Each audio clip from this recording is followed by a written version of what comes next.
For more on the impact of this deal, let's go live to Yerevan, where our reporter Luke Shrago is standing by. Luke, can you start by just walking us through the major points of this deal? Well, this has been a huge victory for Azerbaijan. It gives them a lot of what they've been seeking for years and years, where negotiations went nowhere, stalled and bogged down, with Nikol Pashinyan ultimately walking away. This now gives them exactly what they've been asking for. As it stands right now, the battle lines are frozen where they are. That will be the new map of Nagorno-Karabakh. It completely redraws the map of the region, leaving major questions over exactly what is going to happen to the territory. Now, around Nagorno-Karabakh, we've had these 7 territories that are officially recognized as belonging to Azerbaijan. Those 7 territories that have been used as a buffer zone by Armenia, they will be handed back, with the notable exception of the Lachin corridor. Now, that's the one piece of territory that links Armenia proper to Nagorno-Karabakh, and it will be handled by Russian peacekeepers. They have been moving into position since last night, flying down from Russia and taking up positions across the Lachin corridor. It will be around about 5 kilometers in width and will still link the two. Around about 2,000, little shy of 2,000 Russian peacekeepers moving into place for a period, according to this deal, of no less than 5 years. Now, on the other side of this, Azerbaijan is going to get its own land corridor through Armenian territory, and it will see Azerbaijan proper linked to its territory of Nakhichevan. That is absolutely incredible news for Baku. It's a bet that's paid off for Baku, and not just Azerbaijan either, but for Turkey and Ankara as well. In deepening its ties to its Turkish allies, they will now see territorial continuity for the first time between the two, a land route between Turkey and Azerbaijan. Now, elsewhere in the deal, what we've seen is the right to return for a lot of these Azerbaijani people who fled during the war in the 1990s. They will, after nearly 30 years, be given the right to return to the lands that they lost. Now, the question now is what the Nagorno-Karabakh's official status is going to be. That, so far, is pretty hazy, and we're not entirely sure what's going to happen. Armenia will certainly be seeking a way forward.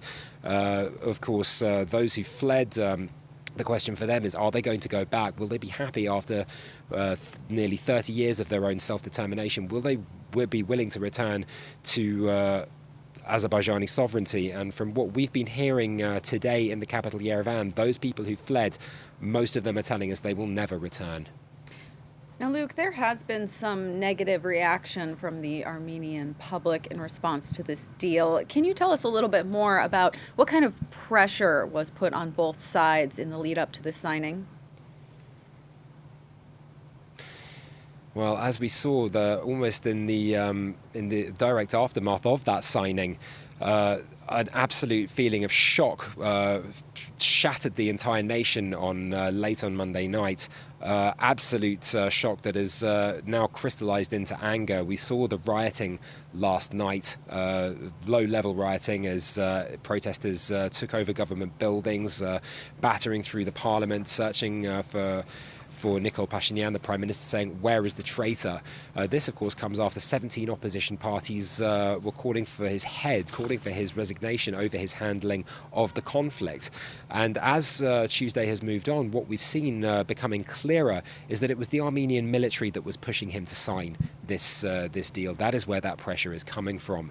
What we were looking at, as it turns out, was that the Armenian military was facing almost a total rout. It was not able to hold on to the positions that it had. We've seen the balance of power between Azerbaijan and Armenia alter in recent years, from the 1990s when Armenia was itself the superior military power. Those positions, those roles have now been reversed, and Armenia has been on the back foot of this conflict for weeks and weeks, losing territory slowly but surely, culminating in the loss of the town of Shushi. Now, that's extremely strategically important, overlooking Nagorno-Karabakh's de facto capital of Stepanakert. Now, what we saw today, the North Karabakh president, Arayik Harutyunyan, he was saying that fighting was just 2 to 3 kilometers from Stepanakert and occurring along the approaches to the city itself, and that if it had continued, they would have lost all of Artsakh, what Armenia refers to as Nagorno-Karabakh, within days. Now, the question now is just how badly Nikol Pashinyan misled the country. Right the way through this conflict, he's been saying that they will win. That has been the government's official slogan moving through as the war has continued. And it's now giving rise to yet more questions. Why did he not negotiate when he had the chance? Luke Shrago reporting from Yerevan, Armenia. Thank you so much for that update.